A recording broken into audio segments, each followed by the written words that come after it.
Welcome back to the Spirit Squared podcast. I'm Andrew Darrington, your host. Tonight we're here at the Beckham Hotel. Thanks so much to the Beckham Hotel for letting us join in harmony here. And it's going to be so much fun tonight talking with our guests. But first, we definitely want to thank our podcast sponsors. Hootin, Holler, thank you so much for sponsoring us. Rex Consulting, Vault Arms, Humidor. Ray Plunkett's here tonight. Thank you so much for sponsoring us. And Thomas and Martha Red, thank you guys so much for sponsoring us. You were our first sponsors. And thank you for seeing our vision. We have some new friends. The Hollands are here tonight. Thank you all so much. The virgins of the podcast crew here. I've got my son here, Nathan. Thank you so much for coming too. So, Amanda, we're not going to leave you out. Oh, thanks. Yes, you're the maverick of the group. Yes. All right, before we introduce our guests, let's talk about what we're having first. I guess we should. Our guest is North Texas Suerte Rep, Jono Smith.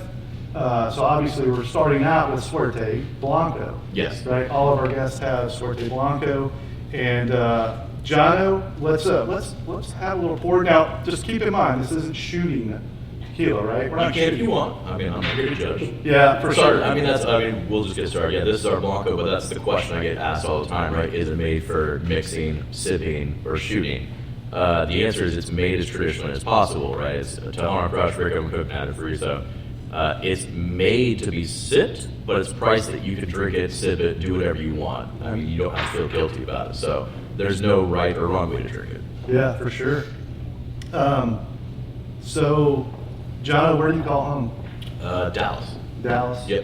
Cool. And how did you get into being a Suerte rep?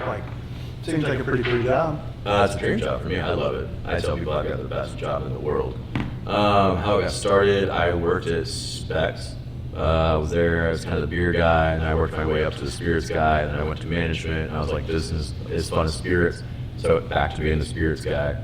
And then I got into distribution, working for the company that actually distributes Suerte, and I was responsible for all 14 total wines in DFW. And then one day when I was at the warehouse, one of my coworkers was like, hey, do you want to have a conversation with Suerte? And I was like, yeah, about what? And he was like, a job, you idiot. And I was like, yeah, absolutely. Did you not hear the first time? So I was really lucky they just had faith in me and brought me on. They kind of took a chance on me because there were some bits of the industry that didn't have the experience that you would typically hire for this role. But they were like, we can't teach passion. But you clearly got a ton of passion. You clearly love this brand. So they brought me on, and it's actually 1 year today ago was my very first day. So yeah, happy anniversary. Appreciate it, man. Yeah. So our friend John Dixon helped him get on with the Suerte. So shout out to John. I think 1 year. Appreciate It's awesome, man. I love it. It's fun. So talk to us a little bit about the distillery. Let's talk about the past. Where did it start, and who started it, and how did it kind of get its roots? So it goes back to our master distiller is Pedro Barba. He is a lawyer by trade. Okay. So he inherited some family land, and they decided to build a distillery. Unfortunately, because he's a lawyer. He's a lawyer and he inherited land. I don't know if I should like him. Yeah, well, you should. Hold on. Great guy. Tell me about him. Great guy. Okay. And so, he didn't know how to really market a brand. And so they built a distillery. They made a couple different brands, but one, it's really hard to sell product to Mexico.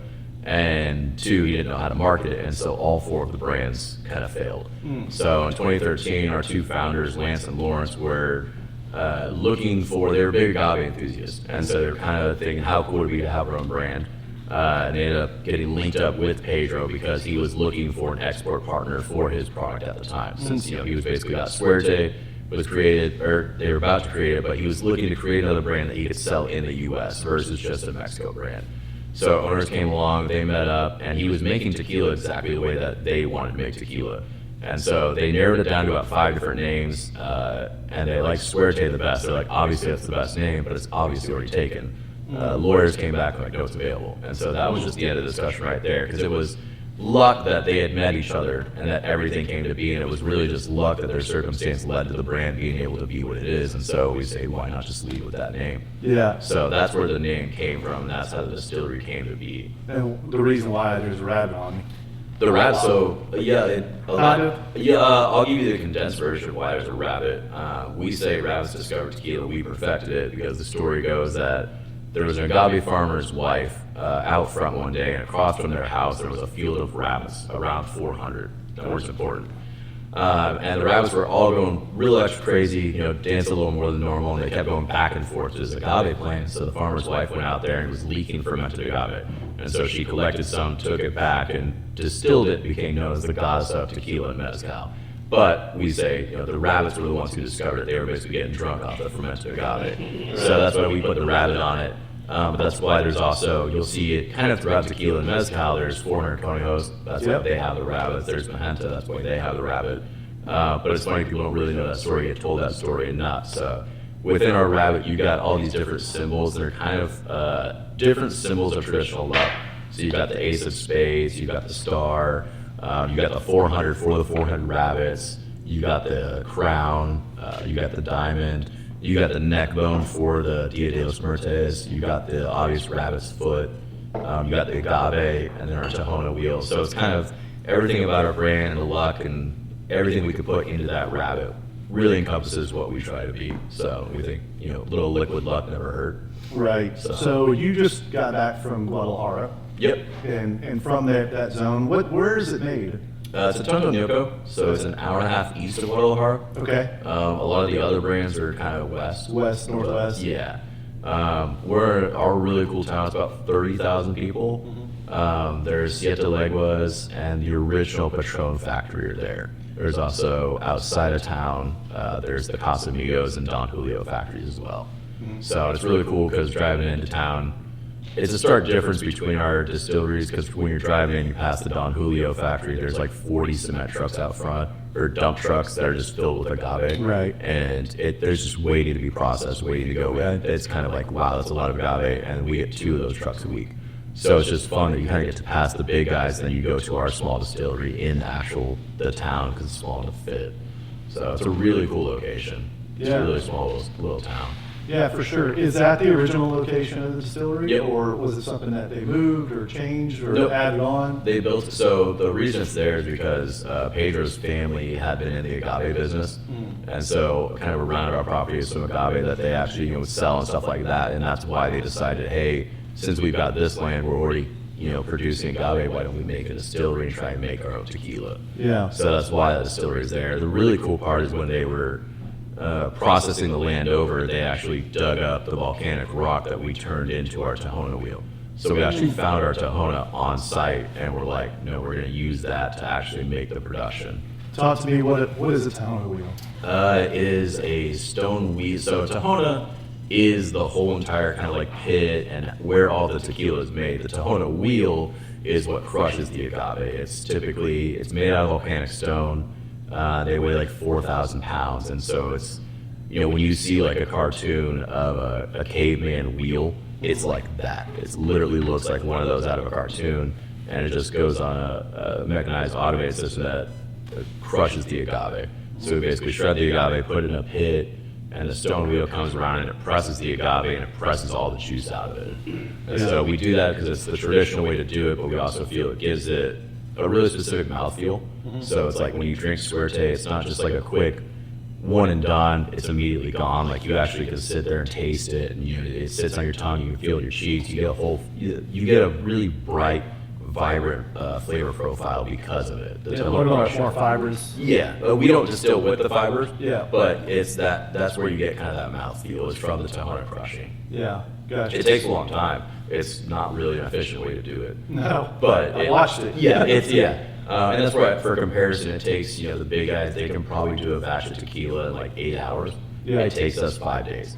So, and that's just because it's such a slow, traditional process. Yeah. We cook in the ovens for 2.5 days. So it's a really long process. So how many agaves are we talking about in an oven? Man, I've asked this question a bunch of times and I always forget. Yeah. I have the sheet somewhere around here, but I think it's 12. 12. I haven't seen a sheet. I think 12 pounds of I haven't agave seen a sheet. make 1 liter. I know, it's in the car. It's in the car. Go ahead. But I think 12 pounds of agave make 1 liter. And so Okay. it's, for reference, you put a bunch of agave in. And right now, because we've introduced our 1 liter for bars and restaurants, we are just basically cooking around the clock. Right. It's 24/7. Yeah, it's 5 days a week that we're cooking. Oh, it's 5 days. That we're cooking. Gotcha. So they work at a distillery 6 days, but we have like 5 tanks. So we can basically start a new tank every day and have one buffer day. Yeah. In between. Anybody here been to a tequila distillery? Been one? Yeah. So I've been to one, and I mean the cookers, you can stand up in them, and they fill them to the brim. Yes, that's really cool. Is we have 2 brick ovens, and one of them last year was not working. Okay. So I literally got to go in last May, and I'm standing in the middle of the oven. And then when I went there last month, it is full of agave. They're loading it to be cooked, and so Yeah. we've ramped up production times too because just having that second cooker available. And an agave plant, once it's harvested, weighs a pretty good bit, right? They're not light. They can be small, but they tend to be really good size. And Yeah. the thing, you go to At big least ones- 5 pounds more. Oh, Probably more. A lot 10 more. more? Yeah. 10 or more? Easy. I'd say a small agave is probably 15 pounds. Okay. That's a small one. Yeah. So the big ones, it's funny, you don't want to grab them right on. You kind of got to go around them because what's on them, it'll make it itch really bad. I don't know what it is, but Yeah. Everybody's wearing long sleeves in there. That's why. Yeah, I didn't realize that. It's not really because of the sun. It's so Yeah. because of the And protein. then we're on them in, Yep. yeah, pretty much all day. Yep. Yeah. And it's there's hard. one guy in it. Yeah. Like he's in the cauldron. They're just loading it up. Yeah. So the way we do it is Looks like a Walmart truck. Yeah, it's what's the assembly line almost. Yeah. So we used to quarter them by hand with machetes, and then one day someone cut their leg, and so Pedro actually built this really cool like hydraulic press that quarters the agave. And so one person puts it in, slams it, it quarters, throws it down, and the next guy picks up with a pitchfork and loads it in the oven. Yeah. So I mean, it's all by hand. It's Yeah. a really cool traditional process. Yeah, for cool.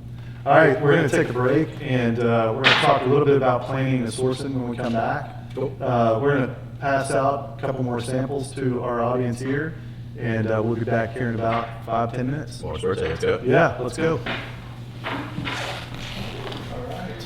We clap. Hmm? I want to clap. Yeah, absolutely. Hey, podcast listeners, are you in need of some top-notch libations to elevate your next gathering? Look no further than Hootin Holler Liquor Store in Gun Barrel City, your go-to liquor store for quality drinks. From smooth bourbons to crisp wines and everything in between, Hootin Holler has one of the largest and most diverse selections in East Texas. Planning a special occasion? Let our experts guide you to the perfect bottle. You'll receive excellent customer service not offered in the big box chains.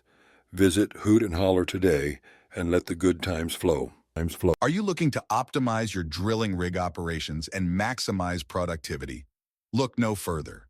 Rex Consulting is here to power your drilling. With over 20 years of industry experience, our expert team provides tailored solutions that drive efficiency, safety, and profitability. From site assessments to cutting-edge technology integration, Rex Consulting is your trusted partner for land-based and offshore oil and gas drilling solutions. Ready to take your rig to the next level? Contact Rex Consulting today and send your operations to the next level in operational performance. Contact Josh Simmons at 918-637-9181. Rex Consulting, level up. Vault Arms is your premier destination for all things firearms. Extensive selection of handguns, rifles, shotguns, and accessories. Knowledgeable staff to assist you in finding the perfect firearm to fit your needs.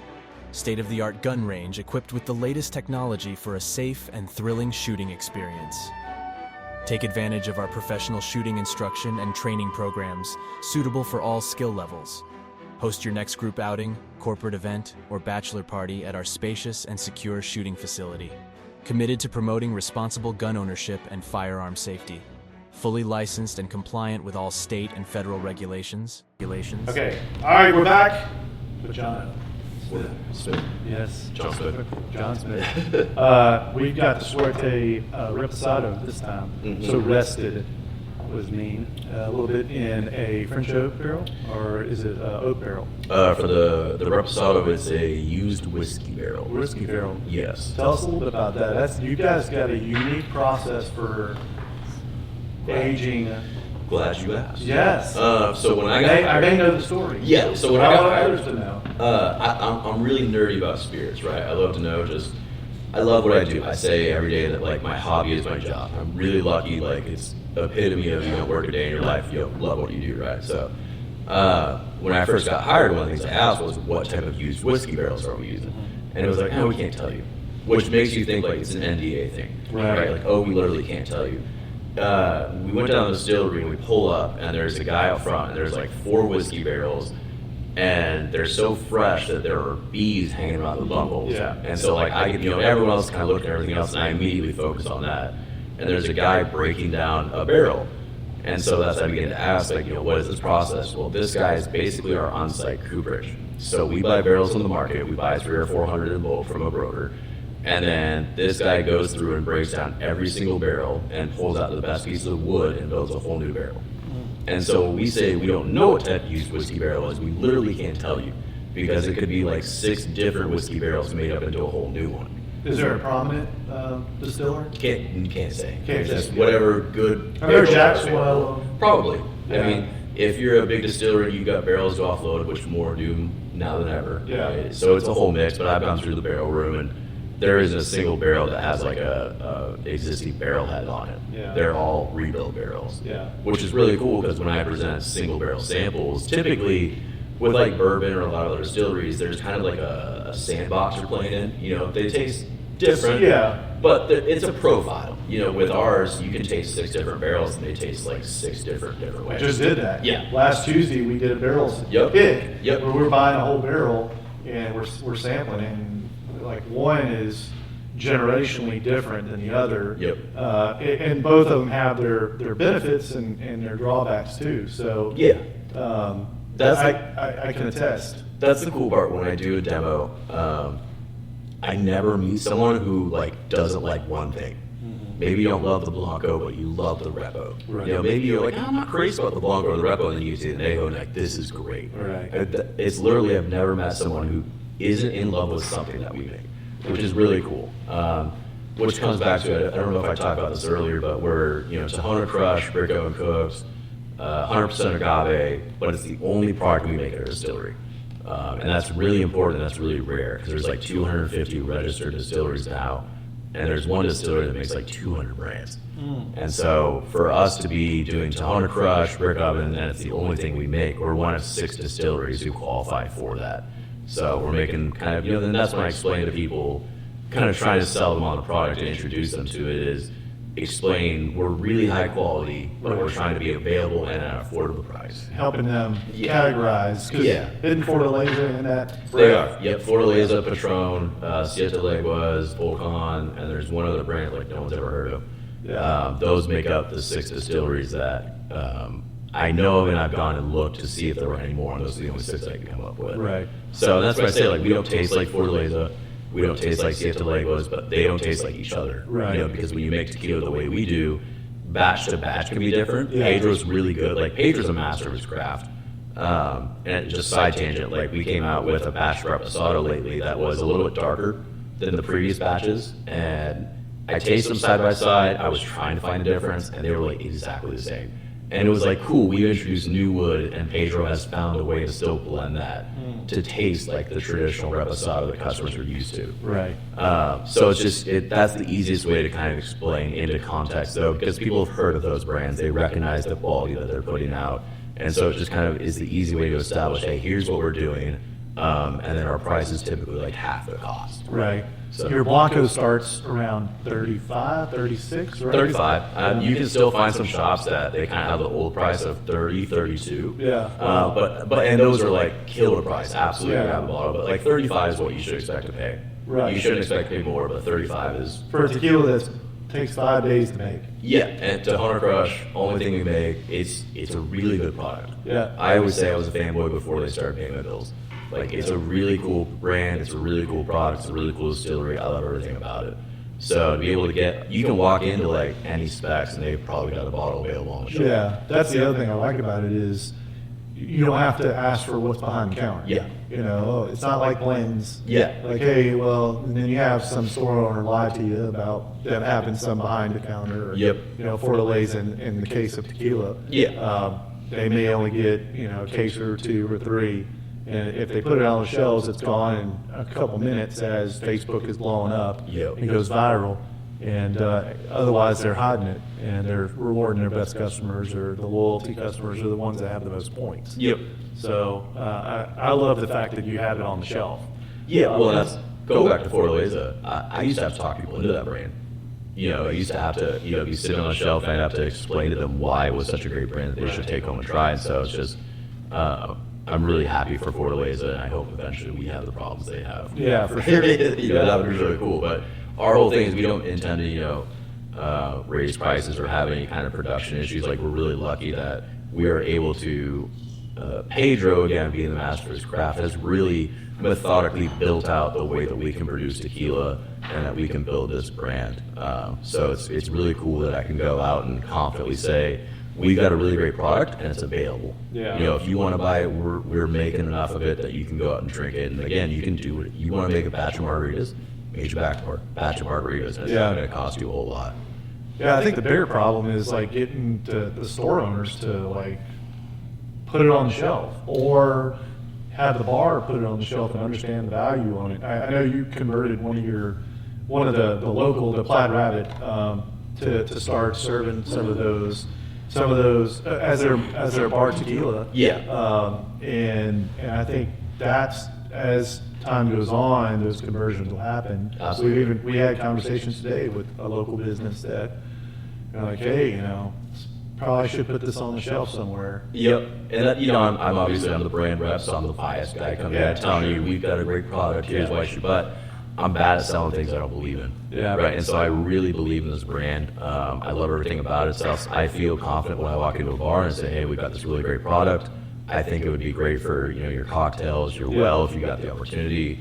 And they can taste it. They'll be like, this is awesome. Yeah, at the price point, they can use it as a well if they want to. And you want an upgraded OD from like Juarez or whatever. Absolutely. Yeah. Talk to us a little bit about planting and sourcing. So did you get a chance to go out in the fields and take a look around and walk us through that process and how it may be different? Or So cutting down an agave is extremely hard. They make it look super easy, but we basically took turns, and it took like 4 or 5 of us, and at the end we were like, well, Pedro, you want to get over here and finish out this thing down? Like, it's not an easy task at all, and they make it look effortless.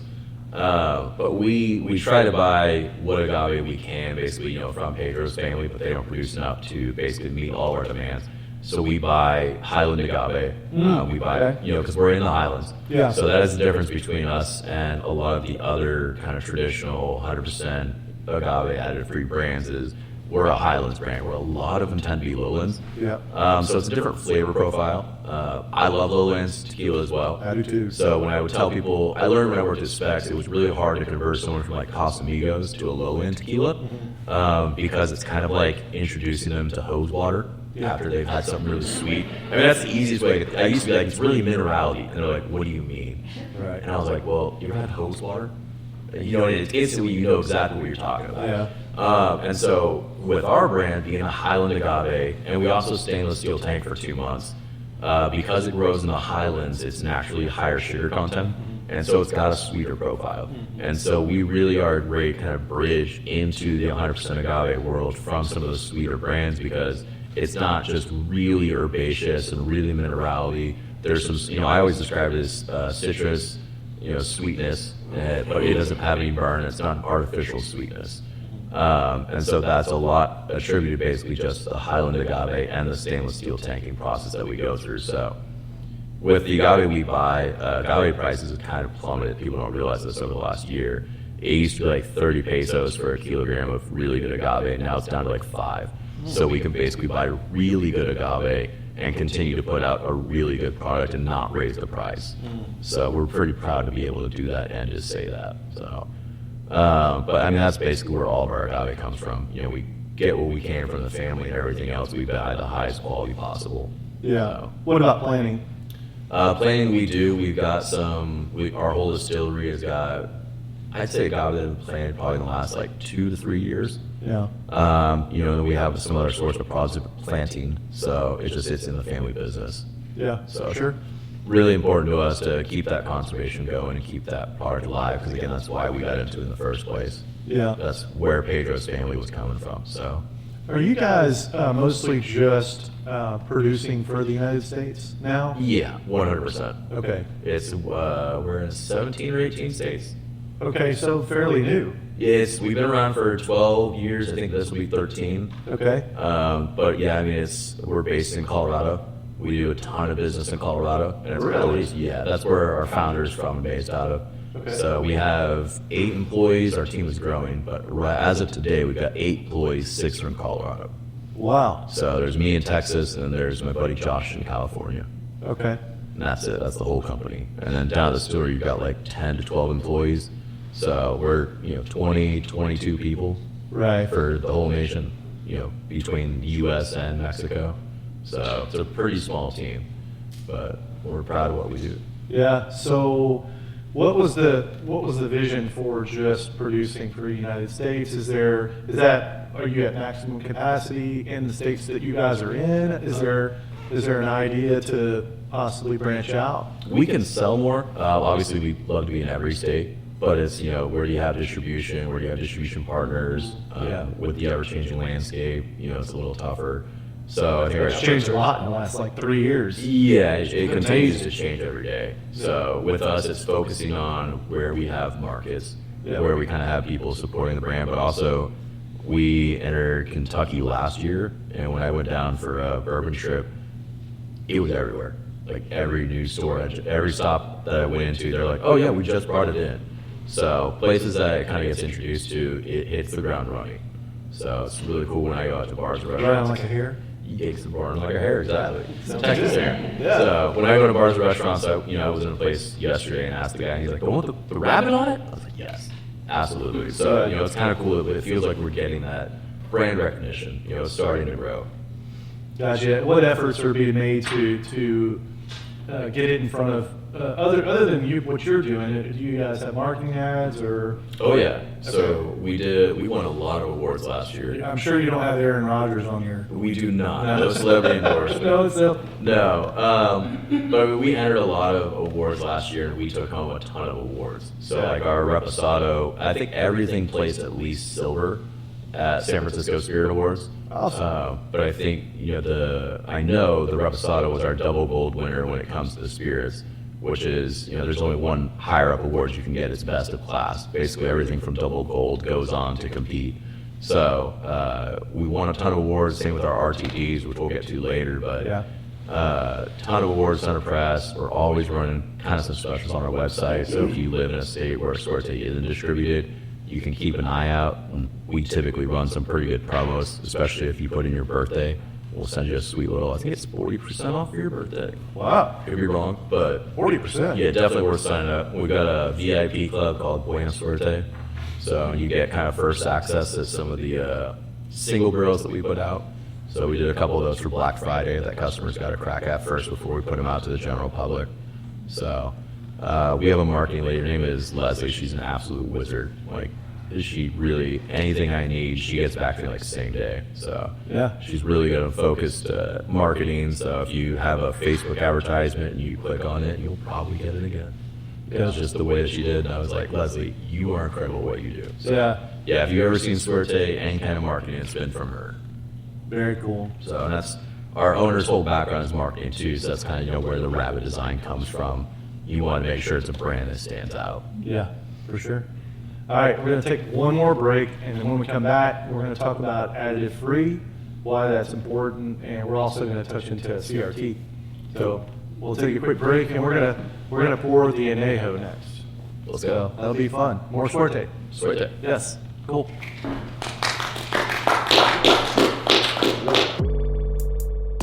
The Humidor is your online cigar retailing headquarters. Our experienced staff has spent years finding some of the best cigars from around the world to sell to our customers. If you're looking for an online cigar store that can help you find your next favorite smoke, welcome to the Humidor. We began the Humidor because of our deep appreciation of the finer things in life, a good conversation with friends, an aged whiskey, and, of course, a fine smoke. That's why, in addition to selling premium cigars online, we also operate a brick-and-mortar cigar lounge in Tyler, Texas. Our lounge is crafted to provide a classic ambience with modern sensibilities, and we've spent time ensuring that smokers and non-smokers have an enjoyable experience, whether they're there for a drink with friends or to enjoy the game. If you are looking for a reputable builder with a proven track record and a client base to back it up, give Red Construction and Development LLC a call. Red Construction offers full design build services for new construction, custom homes, and remodeling with free site evaluations. They have an A+ rating with the BBB and are proud members of the Tyler Area Builders Association, Texas Association of Builders, National Association of Home Builders, and the Lindale Area Chamber of Commerce. Red Construction and Development LLC stands behind the exceptional quality of their work and have the expertise, the resources, and dedication to deliver the results you need on time and on budget. To learn more, give them a call at 903-630-8660 or visit them online at redconstructiondevelopment.com. Okay, all right, we're back. We're back. With Jono. Allegedly. Yes. Suerte. And now we have the Suerte Anejo. See, Yes. And I'm going to enjoy that for sure. it's a good one. Yes. I don't know if I've had the Suerte Anejo, so. Well, that's a personal problem. Well, it's my problem. This right? one's inside. I need to shop at a store Sorry. like Hootin Holler that That's right. carries it in stock and is also a sponsor. Yes, sir. So before we adjourned, we had a question from the crowd that asked a little bit about aging of agaves. Yeah. So talk to us a little bit about your brand or maybe brands that are similar to yours and how you guys are selecting agaves compared to maybe a larger producer. Yeah, so we'll just kind of, with, not specific to us or anyone in particular, just kind of in general, the differences between small producers and big producers. When you're making tequila the way that we are, Yeah. obviously you care about when I talk to people, like, the way that tequila is made really matters, which sounds dumb, because, like, the way that every spirit is made matters. But with bourbon, you grow the corn in one season, you grow the rye in one season, and then you distill it, and then you age it from 2 to 11 years, whatever your sweet spot is, right? We'll call it 4 to 6. With tequila, so you're, 4 to 6 year old product, you put 4 to 6 years on it, you sell it as so. With tequila, Blanco tequila it's a 6-year product basically if you're doing it the way we're doing it, because you have to grow the agave for 6 years before you can harvest it. And then if you age it, that's another 7 months for a reposado, another year to 3 years for the anejo. So you can have an anejo that is really a 9 or 10-year-old product, but it says 3 on the label because of the age that took, the time it took to raise the agave. And we talked about earlier, some of the big guys, they can do a batch of tequila in a matter of hours. That's because they're using younger agave, more immature agave. And the difference between those is when you're using, something like a diffuser, a bigger industrial process, you can break down and convert those sugars really efficiently and really easily. And so you're able to use a younger agave that isn't as mature. Versus us, we're doing it, by hand with the Tohono wheel. So we need a 6-7-year-old agave that's really mature and it's ready to be broken down. It's a ripe banana versus a non-ripe banana. So that's basically the easiest difference between it. When you're doing the big batches and stuff like that, and you can kind of cut corners here and there, you can get away with using a lesser agave. Because then you can kind of cover it up, maybe add a little bit of sweetener here, a little bit of a flavor texturing there, and that covers it up. So whenever I tell people, how can you tell? It's the hard part, how do you taste 100% agave tequila? There's no. Yeah, there's not much of a hang-up. Yeah, but there's no official tasting route. There's no guide to, hey, here's what it tastes like, right? Because again, our tequilas taste different batch to batch. So it's one of those things that say you just have to jump into it with both feet. You really just kind of have to start tasting a bunch of those 100% agaves, finding out what those taste like, and you go back to something else that's a little sweeter, and you're like, oh, I can taste the artificialness in that. Right. You just literally begin to taste it and train yourself. There's the method where you can put it on your hands, rub them together, and if there's no stickiness, it's not a foolproof way. Yeah. It's not 100%. So it's really, I truly believe that like once you start to kind of train your palate for that stuff, you pick it up very easily. Oh, 100%. Where someone kind of offer me a bottle, I'm like, I just don't want it. Yeah. I'm not trying to be a jerk. Yeah. I know I'm not going to like it. I know that's not my style. Right. It's not as bad, because that's why I say there are bad tequilas. But there's mostly no bad tequila, because it's just not my style. If someone likes it, then absolutely great, feel free to drink. I'm never going to put someone down for liking a certain product. Yeah, my favorite example of this is Addictivo. It's like I go in there and you suggest it. It's an Ajo or an extra Ajo, which I know is going to be sweet, typically, because it's got a lot of barrel influence. But it literally means additive. And it's like, I don't want that. Like, why would you want that? Let's talk about additive free versus additives, because that's a big thing in the tequila world right now. There's a snottiness or whatever you want to call it, where to me it's kind of on par with, well, that's a Kentucky bourbon, and that's that's NGP, and that's not from Kentucky, that's from Texas. And so everybody's kind of drawing lines right now on, well, I really like Casamigos because it's really sweet and I really enjoy it. And the traditionalists are like, gives me a headache and I know what's in it. Yeah. So I'm calling them out because they have so much, but Yeah. anyway, and they're always locked up, and I'm like, why are you locking these guys up? Because they get stolen a lot. yeah, they get stolen a lot. They're kind of in the same.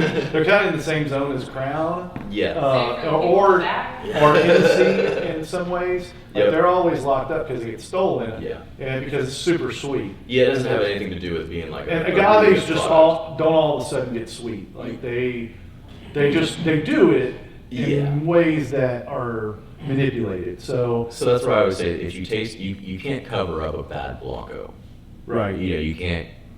If you taste a Blanco, if you ever want to know if a brand is good, start with their Blanco. Yeah. Because if it tastes like tequila, if it tastes like something you're used to like drinking like Suerte, it's probably a well-made product. Yeah. And there is no agave though that grows and tastes like vanilla and bubble gum. Yeah. There's just doesn't exist. If Right. you do, you'll be Unnatural. you'll be a billionaire if you Yeah. can find that agave and it's natural. Right. But that's not the case.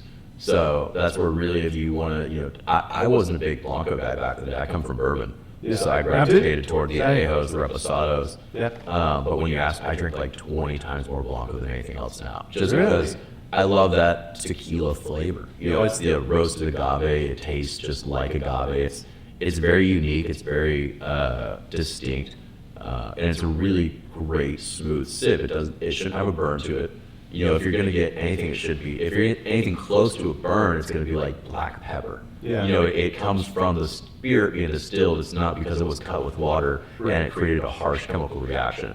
People don't realize that when you get the burn from an alcohol, it's typically because there was a reaction when it was cut with the water. And that flavor is where that comes from, is when the cutting from the water actually happens. So that's why you can have something that's like a 90 proof bourbon, and it might drink hotter than like 120 proof cash strength bourbon, Yeah. just because that hash strength has that natural properties of the oil and the acidities and the fats that keep it tasting the way it does. Versus when you cut something with water, you can create that interaction that actually produces that burn. So. Sorry, I got really tangent off on the side of you there. Oh, it's fine. I love it. So, Nerd. Dude, I'm a nerd right here. I'm barreling stuff at my house. Come on. So, but I mean, that's, most of our products, all of our products except for one are the 80 proof, and that's the standard for tequila. We've recently come out, I guess it's been a year and a half now with the still strength. Yeah, I love it. It's I had plenty of that, Yeah, that's for sure. It's incredible. And it's 90 days different from the normal Blanco, and the only 104, difference is water. right? Yep. 104 proof? 104 versus 80. And same product, just water added to one, not the other. Right. And where the 80 proof Blanco is like citrusy, sweet, limey, the 104 proof is like cinnamon red spice. It's like dried red fruits and cinnamon. So, and the only difference there is the water interaction. So, I forgot your question, but Additive free. Additive free. Why is it important? Because Well, I'll get you back to it. Thank you. That's why I have the card. That's right. Someone's got to keep training us. Yeah. Yes. So I mean, what you drink and the way that distilled matters, right? Because you taste it, you feel it. So if you drink, a bottle of our stuff versus a bottle of something else that's known to have additives, you're gonna wake up probably feeling different. Yeah. One versus the other.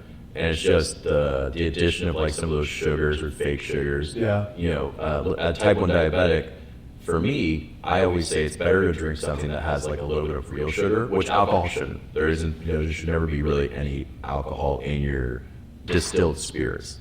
For spirit stuff, that's different. But with distilled spirits, there really shouldn't be any carbohydrates.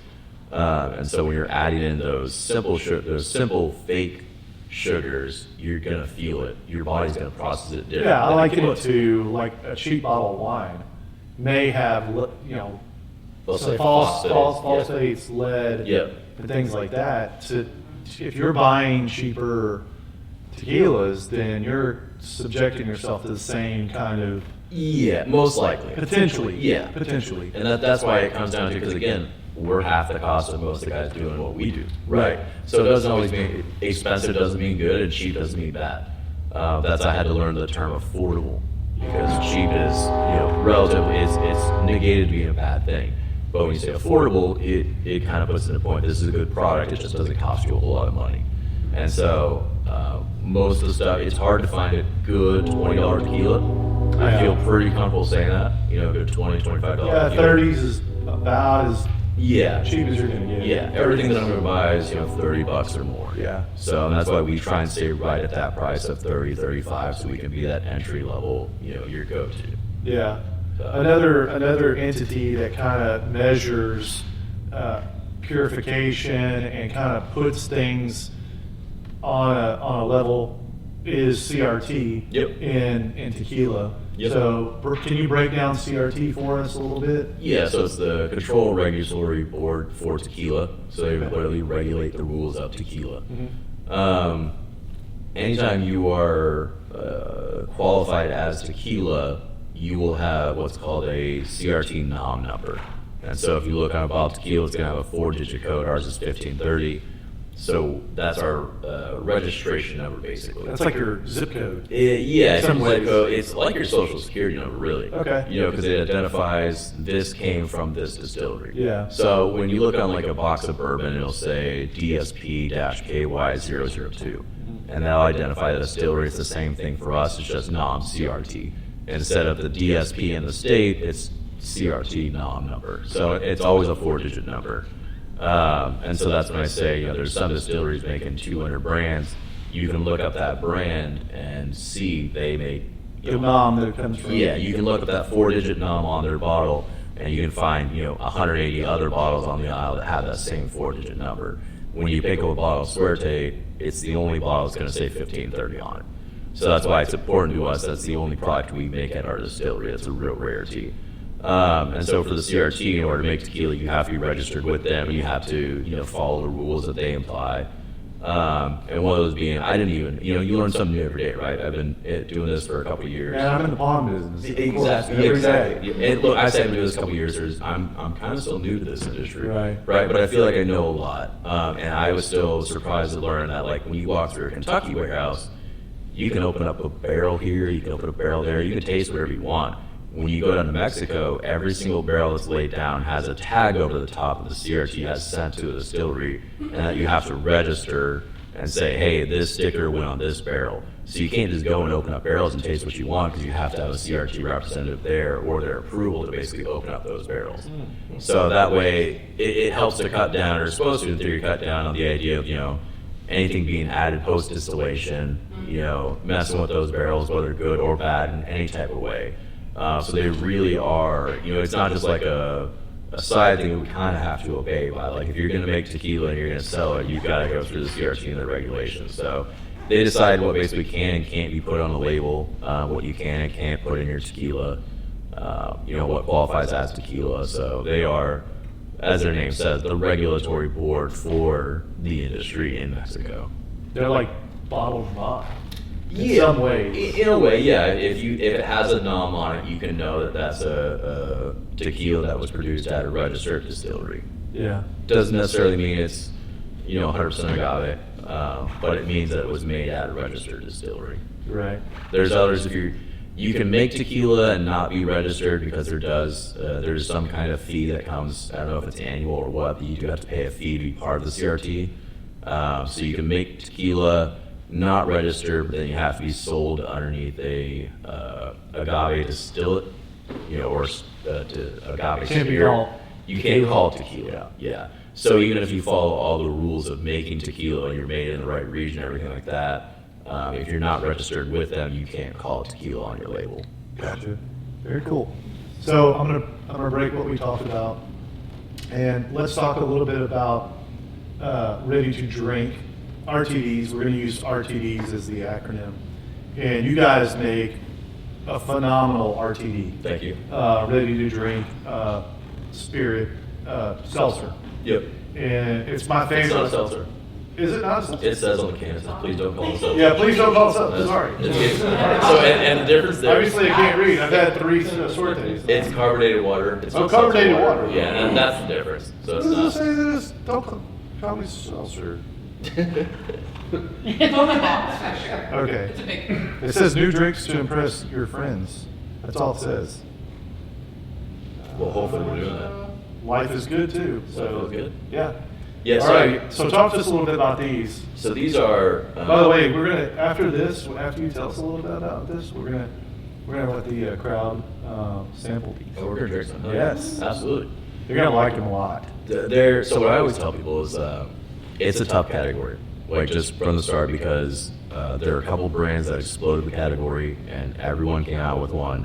And so I understand it's a bloated category. So when I walk into someone's store and like, trust me, it's really good, I'm automatically behind the 8 ball, right? And so when I first got hired and these were brand new, they weren't in the market yet, my boss sent me some. I put it in my little fridge, I sat down to watch some TV, and I pulled the first one out, took a crack of it, and I took a sip, and like as soon as I put it back down on the table, I reached back for it, where I was like, I want that again.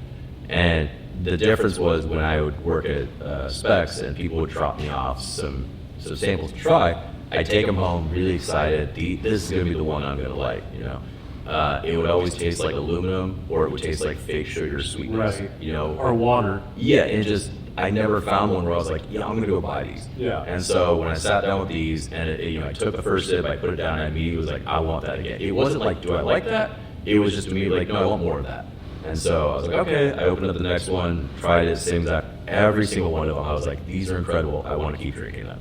And I drank all 3 of them one night, just like without thinking about it. So we have a ranch water. I didn't bring one tonight. We are gonna eventually be changing that recipe sometime probably this year. So tonight we have margarita. The margarita and the paloma. And the Paloma. The Paloma's amazing, by the way. I got lucky. Favorite. So Yeah, it's the best. It is amazing because the margarita, when I tried it the first time, I was like, that is my style of margarita. I like a limey, kind of almost a little more bitter margarita. Yeah. It hits you in the cheeks. And then I tried the Paloma, and I find myself drinking more Palomas than anything else. I don't want to put the margarita down because it's incredible, but like the Paloma is just incredible. It's incredible. The other thing about these is 7% compared to 5 and 6%. Hello. Yep. Yes. I'm a little happier. Yep. It doesn't take a whole bottle. Yes. They go 12 4 ounce. Great label. I love the labels. They've got the fruits in the rabbit, Yep. which I think is pretty cool. Again, our marketing wizard, Leslie. Yeah, I mean, you guys have done a great job here. So we're going to let these folks sample this. Absolutely. And we're going to take one last break, and then we'll come back. Okay? Cool. It flies into spring water. Okay, we're back with our friend Jono for the 4th time this Suerte. I poured something else mysterious here, which is the French Oak. That's a good one. From the North Texas Tequila Club. That's a rare one.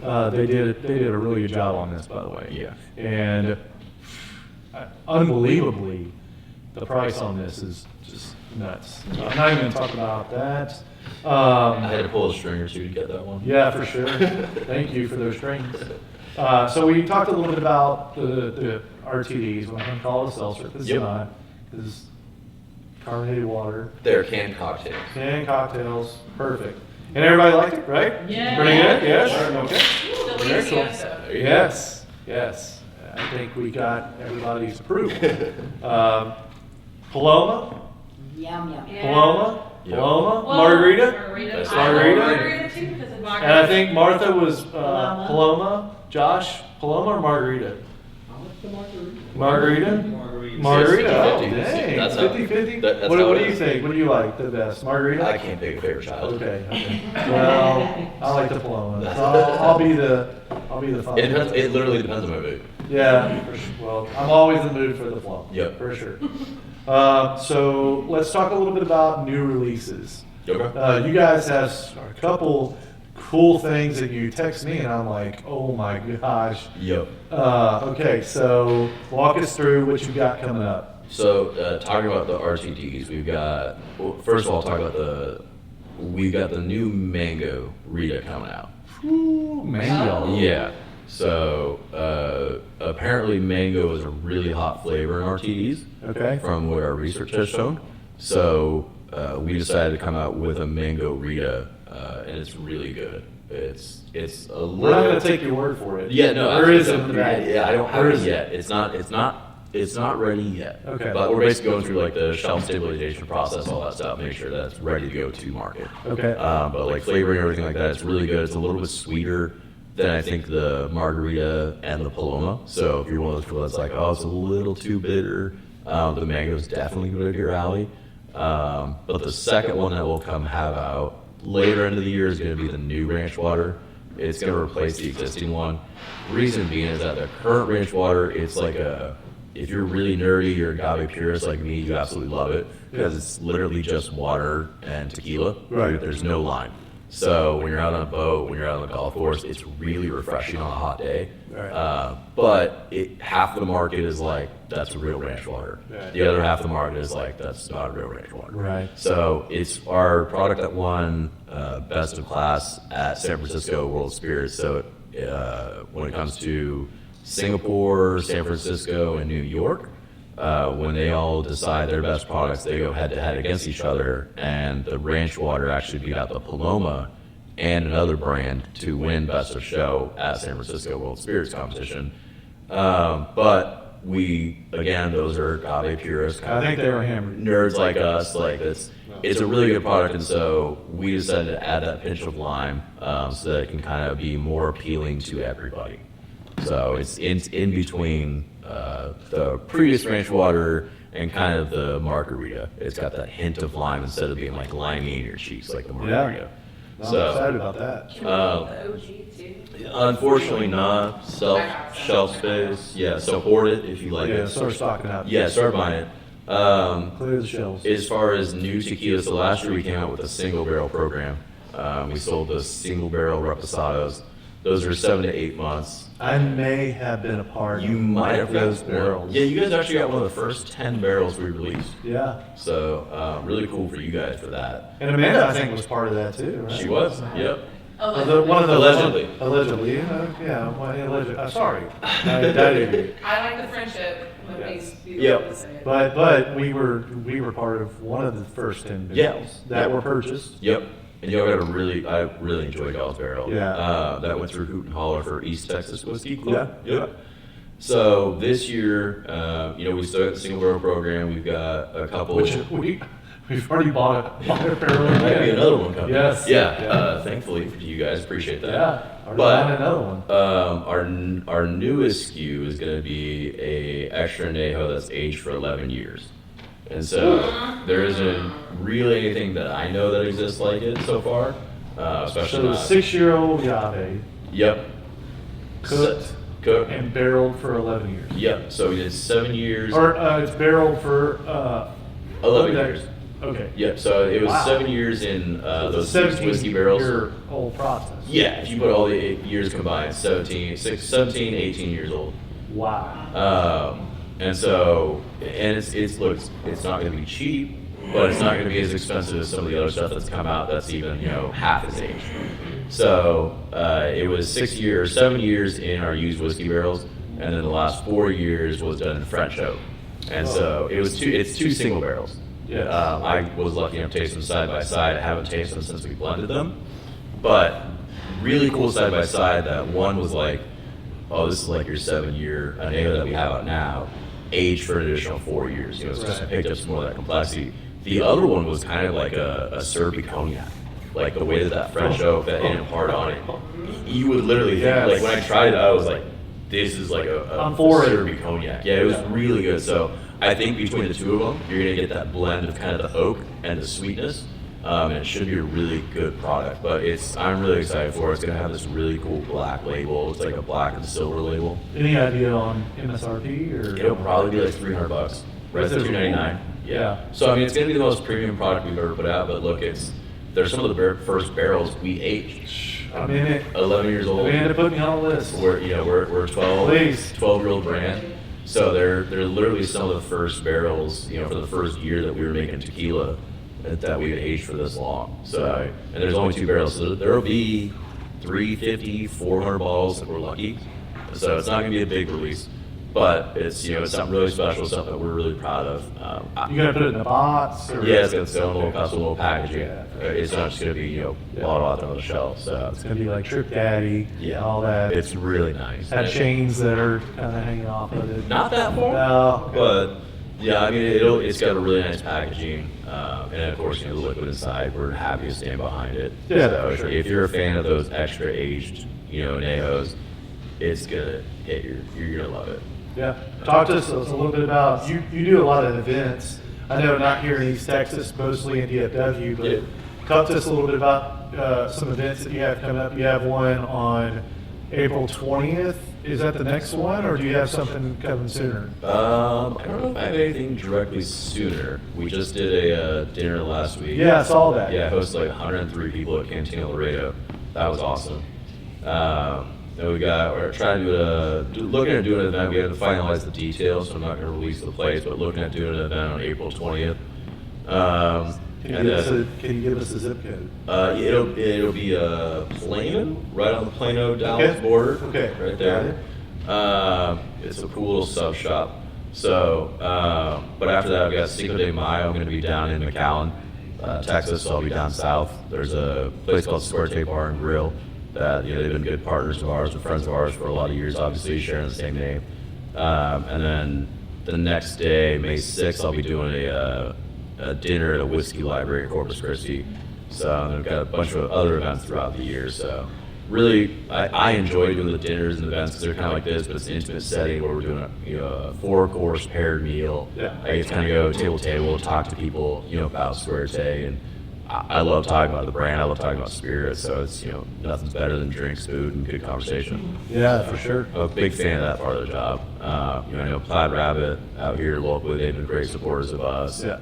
Trying to see if any place that we want to work with, always open to do an event. So happy to do that kind of stuff. Yeah, for sure.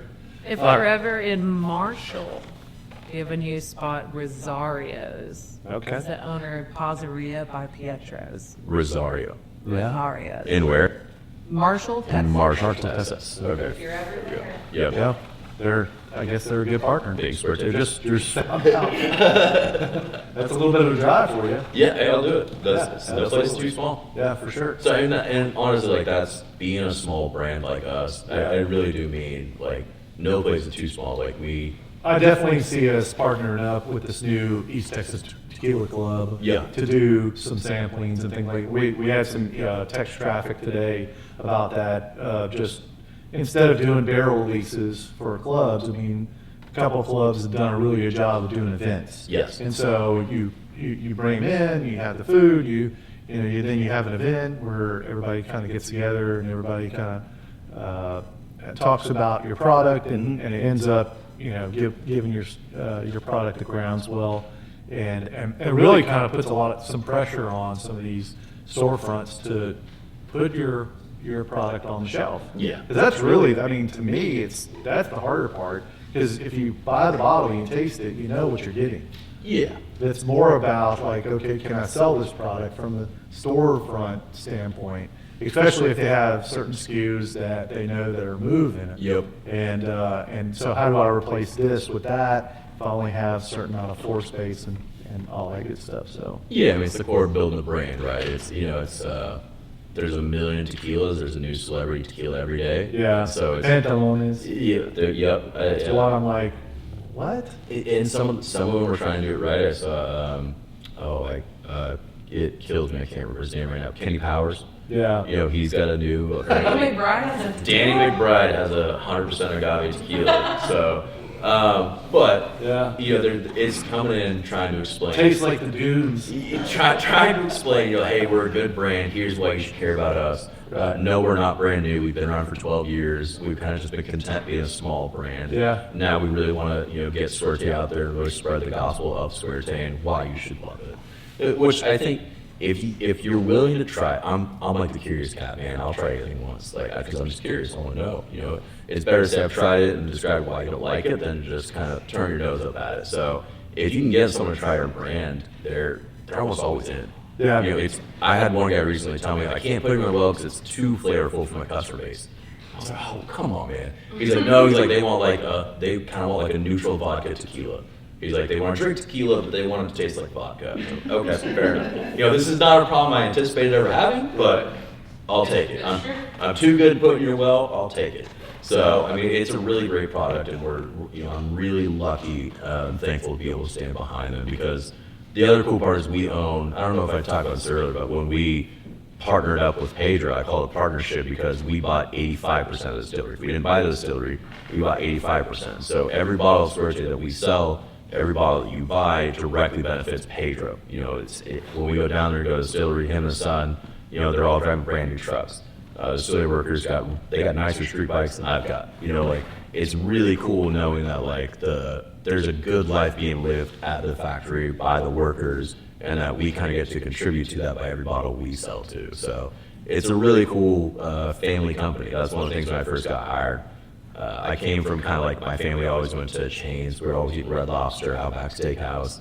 And I met my wife, and she was like, oh, we don't do that at all. We only eat local. And so kind of growing up, and now whenever we go out somewhere, we only eat local. It was really cool to be able to work for a small family company. It's really passionate about what we do. So I just absolutely love the brand, and any chance I can get to talk about it, I will. Yeah, for sure, man. All right, so before we do shout-outs for you, I'm going to do a quick shout-out. Okay, that's just kind of the way I like to end all these podcasts. I got lucky to be selected, and you helped me get on a group to Guadalajara and then to Tequila. And I got to fly over to Guadalajara, which my wife was afraid of, your mom. She wanted me to fly with someone else, so I found Scott, the owner of Hootin, Holler, and so I met him, and then we fly over, and then we go to Tlaquepaque, or Tlaquepaque. Yeah, we'll get one of these days. Yeah, for sure. Yeah. And so we go there. They're super nice. We stop there, and then Just real quick, Tlaquepaque is like it's on the outside of Guadalajara, but Guadalajara has grown so much that it's kind of just become part of Guadalajara. Right. But it's like it's a European style town. I want to say it's like it's like a farmer's market, but it's an outdoor strip mall and farmer's market combined, but like a European market setting. It's really cool. I mean, there's really handcrafts. They've got like someone will set up a bookshop and they'll sell used books.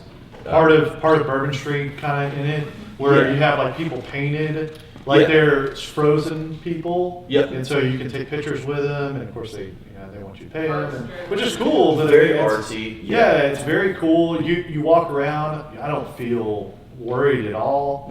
It's at a zero. Place, yeah. And so we stopped there, and then we go to Tequila, and had a great time there. Went to 3 awesome distilleries. They treated us like royalty. We go to glass blowing bottle place. It was amazing. We leave there and we come back to Guadalajara, and we go to wrestling. Which was Lucha Libre, which was freaking crazy. Yeah. I got slapped in the middle of it. On the podcast video or on the video, just put that. Yeah, for sure. Picture up. like this girl gets thrown out of the ring. They put me in the front because I'm the white guy, and then she like acts like she slaps me, and I act like playing the theater. It was so great. It's just a great trip. And I get back, and my wife was so afraid, and I'm coming back going, I'm ready to go again. I even got. After they act like they slapped me, they came down and they were like, hey, can we get you anything because you did such a great job? And so they got me a Lucha Libre mask, and I sent a picture to everybody, and oh my God, I look ridiculous. He's got the mask. So it's kind of like one of those things where when you have too much tequila, you put the mask on. It's kind of like your Lucha Libre mask. That selfie, Scott has a shirt on. I was like, oh yeah, it's so good. But thank you, Maverick. You guys did a great job of, kind of helping host that meet and greet. It was amazing. It was a great trip. I don't know if I'll ever make that trip again because my wife won't let me. And she will not go because there's no beach involved. So, and thanks to Beckham for letting us do this. This is so much fun. I really enjoy it. What about you? Shout outs. What do you have? Mentors, family, friends? I got a couple of people. First of all, my boss Tom for hiring me. I say that he's a really great guy. He stands behind me like every step of the way. Anytime I kind of have a question, we talk it out, and he's just a really great boss and mentor to have. I couldn't ask for someone else different. Our company owner is the same way. I work for a great group of people. They take care of me. They look out for me. And they care about what we do. It's not just selling tequila, it's selling Suerte. It's spreading the good word of why we care what we do. Shout out to them, because I really do love what I do. And it's obviously you gotta have. I learned early on, you enjoy your job, and kind of a boss can make or break how you feel at your job. So I'm very thankful to have who I do have as my mentors. I got a buddy Phil who he's been in this industry for a long time. Anytime I got a question about anything, whether it's industry related or any help with a cocktail, I reach out to him. He always answers his phone. Hey, buddy, what you need? Hey, can you help me out with this? Absolutely, come over tomorrow. So we'll get together. So I've been really lucky that I've made a lot of meaningful relationships in this industry, and for some reason, people are willing to lend me their ear and lend advice when they have. And so there's a million other people, but just really thankful to I think those people in particular who have kind of give me a shot, and then my buddy who's always trying to help me out anywhere he can. Maverick, they're a great distributing partner. They sell our product for us, so I could honestly spend all day talking about people I'm thankful for. Yeah, man. So I appreciate you and for having us, the Beckham for having us, everybody else for showing up. Yeah, man. So it's been a blast. 2 weeks in a row. 2 weeks out here in East Texas. Hopefully my third. Yeah, for sure. I really enjoyed it. Thanks so much for coming on. Thank you guys for coming in. Al, I really enjoyed it. Hope you guys have too. Get something to eat before you leave. Go buy Suerte. Yes. Go buy Suerte. Buena Suerte. All right. I really enjoyed this podcast. Our next podcast will be in this same room. We have Alan Patton coming on for our third episode. He is a retired homicide detective. So you guys, if you're into homicides, True crime. He's a true crime, and he's a good one to come on for. So looking forward to that one. We'll see you next time. Thanks so much. Yes. Good job. Hey, great. Appreciate you. Yeah. Yep. Hopefully.